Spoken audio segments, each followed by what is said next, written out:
Ушу жөнөкөй эле ошол апалар, балдары бар апалар ушундай бир жөн эле тынчтык митингге чыктык.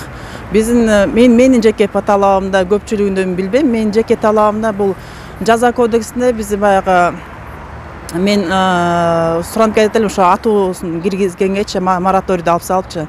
Анткени бул ал жазаны кылмышты аткарган киши деле андан кийин өмүр бою баягы абакта отуруп чыксын деген баягы жеке пикирлерде болуп атат. Ошого каршылык көрсөтөт элем да менчи.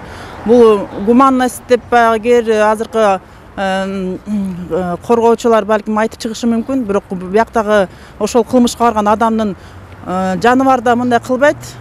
Негизичи адам эмес, жаныбар мындай кылбаган, кылмышка барып аткандан кийин бул нерсени мен ушундай терс көрүнүштөрдү мен ушундай эле катуу жазаны киргизсин деп өзүм талабым бар эле да. Жаш балдар эми ал кичинекей бала да, анан ал кордукка мен деле мындай кандай десем ушу митингге чыккандардын баарына эле ушу туура эле түшүнүү менен кабыл алат элем да.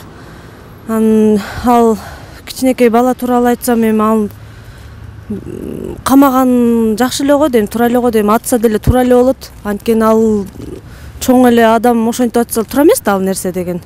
Зордук зомбулукка көз карашым аябай начар да. Ошо эми элестет, ошо балаңды ошондой кылганга эми өзүнүн деле адамгерчиликке вообще жатпай турган нерсе да. Бул жапайылык деп мен эме кылам да. Эми оюнча мен ойлойм ошо атууга өкүм салса жакшы болмок депчи. Себеби элестеткенге вообще эле мүмкүн эмес да. Аябай уят нерсе да.